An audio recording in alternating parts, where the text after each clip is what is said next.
Gimana sih cara menjawab pertanyaan "Tell me about yourself" di interview?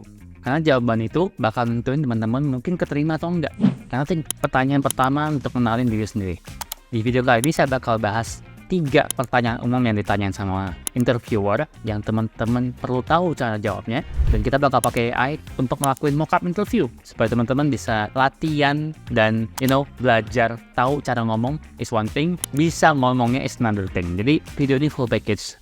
Nama saya William, saya seorang manajer di salah satu e-commerce terbesar di Indonesia dan lagi bikin startup namanya Belajar GPT. Kali saya pengen bahas gimana sih cara ngejawab pertanyaan-pertanyaan interviewer yang paling umum, yang sebenarnya paling krusial, dan ngelakuin mock-up interviewnya pakai AI. Di kelas ini kita bakal pakai ChatGPT Advanced Voice Mode.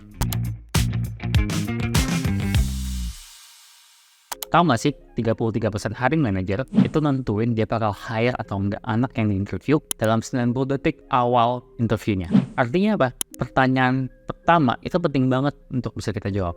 Kalau kita ngomongin hukum Pareto, first impression-nya tuh 80%-nya tuh ada di pertanyaan pertama, which is biasanya adalah tell me about yourself.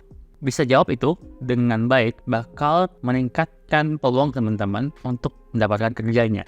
Walaupun teman-teman ngerasa udah punya skill, udah punya pengalaman gitu, tapi kalau misalnya teman-teman kurang bisa merepresentasikan diri dan kurang latihan di pertanyaan interviewer, itu bakal mengurangi ketertarikan hiring manager terhadap teman-teman. Simply karena mereka nggak punya waktu untuk melihat semua profil yang teman-teman punya. Dia mungkin nge-review sehari bisa 100 CV gitu.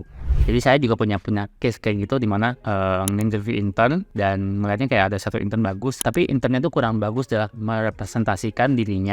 Dimana satu intern lagi mungkin kayak biasa aja, tapi skill komunikasinya jauh lebih bagus. Ini tergantung nih, saya sebagai hiring manager kayak ngeliat saya butuh role yang apa. Di kasus itu saya butuh role yang lebih bisa komunikasi, jadi saya pilih yang lebih komunikatif artinya. Jadi kita bakal breakdown 3 pertanyaan di video kali ini. Yang pertama adalah tell me about yourself. Yang kedua, pertanyaan klise banget, where do you see yourself in 5 years? Yang ketiga, klise banget juga, how do you handle stress? Saya pernah interview juga tentu, dan ini kayak pertanyaan yang 90% pasti keluar. Sisanya detailnya kayak lebih ke spesifik kerjaannya, tapi ini hampir pasti keluar. Jadi kita bakal bahas apa sih yang dicari di setiap pertanyaan ini. Yang pertama, tell me about yourself. Ini sebenarnya bukan pertanyaan yang diminta untuk ngejelasin semua resume-nya kayak di bahasa satu gitu, nggak usah, karena resume-nya udah ada dilihat. Biasanya interviewnya bisa langsung baca pas dia lagi nge-interview. Tapi di sini adalah saat teman-teman buat cerita, mengemas semuanya menjadi satu cerita yang nyambung. Harvard Business Review bilang kalau cerita itu lebih 22 kali lebih gampang diingat dibanding fakta. Karena di kasus ini teman-teman berusaha ngasih tahu nih kenapa teman-teman orang yang tepat buat jalan ini. Jadi bayangin, ini tuh harus mungkin 60-90 detik, jangan kelamaan, dan ngejelasin kayak highlight-nya teman-teman, karirnya atau pendidikannya, achievement-nya apa motivasi teman-teman untuk kerja, untuk milih perusahaan misalnya, dan kenapa teman-teman orang yang cocok untuk role ini. Nah, ceritanya harus nyambung tuh. Jadi kayak misalnya, let's say kasusnya dia ngelamar marketing intern. Professional identity-nya adalah kuliah marketing atau tertarik di digital marketing misalnya, udah pernah ikut kursus segala macam. Achievement-nya misalnya kayak membangun sosmed menjadi misalnya 10.000 follower dalam berapa hari gitu.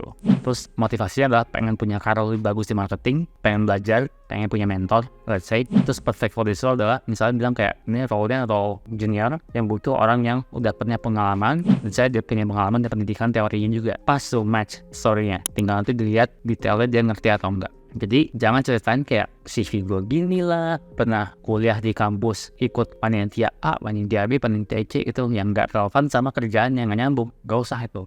Pertanyaan kedua, where do you see yourself in 5 years? Pertanyaan kayak gini tuh tricky, karena dulu saya suka ngerasa kayak pertanyaan kayak gini tuh harus dijawab dengan saya pengen mengabdi dengan company ini gitu. Tapi jawabannya nggak se-hitam putih itu sebenarnya, tergantung dari company value-nya apa. Jadi teman-teman pertama harus decide dulu nih company value-nya apa. Ada beberapa company di Indonesia yang nge-value loyalitas, ada yang nggak secara eksplisit bilang kayak gitu. Kalau emang kayak gitu ya mau nggak mau kita harus bilang gitu, ya value saya loyalty gitu misalnya. Jadi sama. Tapi ada juga misalnya kayak startup yang lebih baru, yang bahas teknologi, mereka cukup umum gitu buat orang nggak nge-value loyalitas, karena by default industrinya kayak banyak orang pindah-pindah. Nah di kasus ini kita perlu ngejelasin, intinya jawabannya adalah kita perlu ngejelasin alignment value pribadi teman-teman apa sih dalam 5 tahun ke depan. Misalnya kayak saya mau karir, saya mau bikin bisnis, saya mencari stabilitas, saya mencari inovasi dan sebagainya, dan apakah itu nyambung dengan misi perusahaannya, value perusahaannya. Yang kedua, biasanya ngelihat teman-teman ini punya ambisi nggak sih, atau nggak ada gitu. Karena kalau punya ambisi dan masih muda, enak tuh ngajaknya, kalau terutama kayak buat role-role yang lebih eksperimental, yang butuh emang orang-orang yang antusias. Dan secara general, company senang orang-orang yang ambis gitu.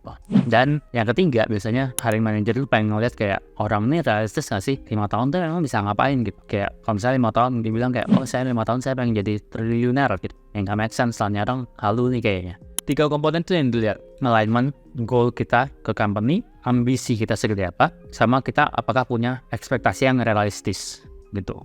Pertanyaan ketiga ini biasanya pertanyaan yang dikeluarin di akhir interview. How do you handle stress?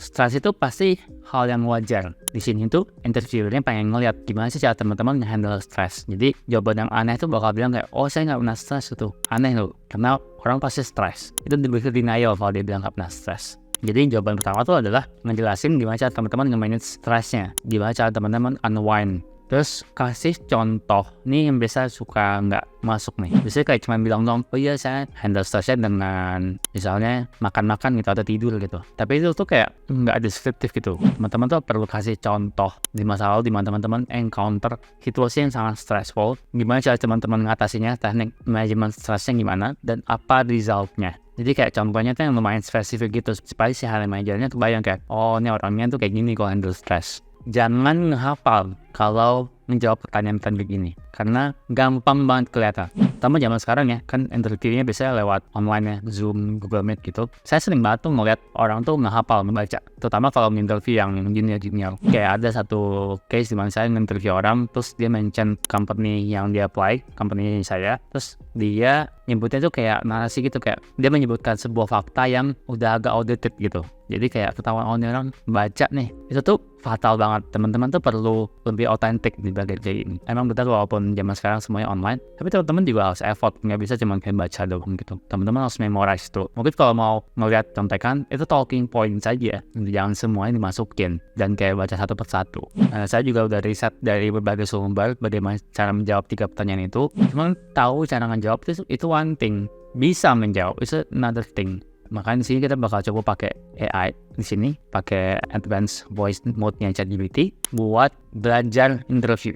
Hi, can we do a mock interview? What's up? Sure, we can do a mock test or a practice session. What do you have in mind? So I want you to do a role play when we do a mock interview where I'm the user and then you are the hiring manager, and ask me 3 questions. The first one is tell me about yourself. Second one is what do you see yourself in 5 years? And the third one is how do you handle stress? At the end of the section, give me analysis of what's my score and what to improve in my answer. All right, let's get started with the role play. Imagine I'm the hiring manager. William, can you tell me a bit about yourself? Jadi bayangin di sini dia bisa jadi role play dan nanti kita minta AI-nya buat ngasih feedback ke kita. So yeah, my name is William. I'm 19 years old. I just graduated and then I'm planning to apply for marketing intern in their company. My background is I'm making a website and I'm also a marketing student in my university. I'm really excited about digital marketing, and then I'm also attending several bootcamp and courses to learn about digital marketing from several experts. And my goal is to be digital marketing manager in 5 years. Great, William. Next question. Where do you see yourself in 5 years? So 5 years is a bit too long for me, and I'm planning to see myself as a digital marketing manager. So I'm planning to grind my career as a digital marketing specialist, learning for 2 or 3 years, and maybe learn more about like other channels in digital marketing, and then eventually becoming a digital marketing manager in 5 years. That's a solid plan. Lastly, how do you handle stress? I view stress as a natural part of my role. So to manage it effectively, I need to understand time management, prioritize my tasks, and handle multiple deadlines at the same time. That's all. Great response. Awesome. Here's some feedback. Question 1. Tell me about yourself. You provided a good overview, but you can make it more compelling by highlighting specific skills or projects. For example, mentioning a successful digital marketing campaign you worked on would make you stand out. Question 2. Where do you see yourself in 5 years? Your answer was clear, but you could have tied it back to the company's goals. Emphasizing how your growth aligns with the company's vision could strengthen your response. Question 3. How do you handle stress? You mentioned some effective techniques, but it would be helpful to provide an example of a stressful situation you managed successfully to demonstrate your skills in action. Overall, you did well. To improve, focus on being specific and relating your answers back to the role you're applying for. Can you give me a score from 1 to 10? Sure, let's break it down. Question 1, tell me about yourself. I'd give you a 7. You covered the basics, but adding specific examples would strengthen your answer. Question 2, where do you see yourself in 5 years? This would be an 8. You have a clear goal, but connecting it to the company's trajectory would make it stronger. Question 3, I'd rate this a 6. Your answer was good, but lacked a specific example. Overall, a solid 7. With a bit more detail and alignment to the company's goals, you'd be even more impressive. Jadi, enaknya kalau kita mock-up interview dengan AI, itu kita bisa dapat exact specific feedback yang kita bisa lakuin, dan kita bisa bikin goal gitu kayak misalnya di sini ChatGPT kasih saya improvement dong supaya saya bisa 10 skornya gitu di setiap pertanyaan. Dan kita ngulang itu terus supaya kita fasih dan familiar dengan jawabannya. Ini yang bisa bikin kita stand out sama calon-calon lain, di mana kita bisa lebih mindful aja sih dengan cara kita menjawab, dan kita gak terkesan ngapal, karena kita bukan ngapal tapi kita latihan terus-menerus gitu. Kebanyakan orang-orang tuh kayak gak banyak latihan tapi kayak langsung aja coba gitu. Dan itu tuh bisa berakibat fatal kalau misalnya dia nggak pernah interview sama sekali, dan jadinya menimbulkan kesan yang kurang impresif lah buat interviewernya. Jadi kurang lebih gitu. Ada 3 pertanyaan yang nanti kita bahas. Tell me about yourself, what do you see yourself in 5 years, sama how do you handle stress. 3 pertanyaan ini 3 pertanyaan yang paling sering dikeluarin di semua interviewer. 3 pertanyaan template lah yang pengen ngeliat teman-temannya orang kayak gimana. Di sini teman-teman perlu menjawab dengan cukup detail, dan seperti yang tadi saya bilang, ngelakuin mock-up interview gitu. Jadi walaupun udah tahu cara jawabnya gimana, kadang kita delivery-nya nggak bagus aja gitu. Kayak tadi saya ada beberapa part yang saya miss, yang saya perlu improve. Semakin teman-teman sering pakai diulang terus-menerus, teman-teman bakal lebih excel dalam menjawab 3 pertanyaan ini. Dan teman-teman bisa expand pertanyaan ini ke pertanyaan-pertanyaan lain yang teman-teman sering dapetin, supaya teman-teman bisa lebih bagus interviewnya. Ingat, di sini teman-teman belajar interview, bukan belajar buat ngarang cerita. Jadi cerita yang ada tuh cerita yang teman-teman udah alamin, tapi dikemas dengan jauh lebih baik. Kurang lebih gitu. Belajar interview itu skill khusus yang teman-teman perlu pelajari, dan jauh lebih gampang sekarang dengan adanya AI. Jadi hopefully teman-teman sekarang jauh lebih gampang buat belajar apapun lewat AI, lewat ChatGPT. Dan kalau teman-teman merasa video ini bermanfaat, bisa tolong komen dan subscribe video ini supaya saya bisa dapat feedback lagi saya perlu bikin video apa selanjutnya. Sampai ketemu di video selanjutnya ya. Bye-bye.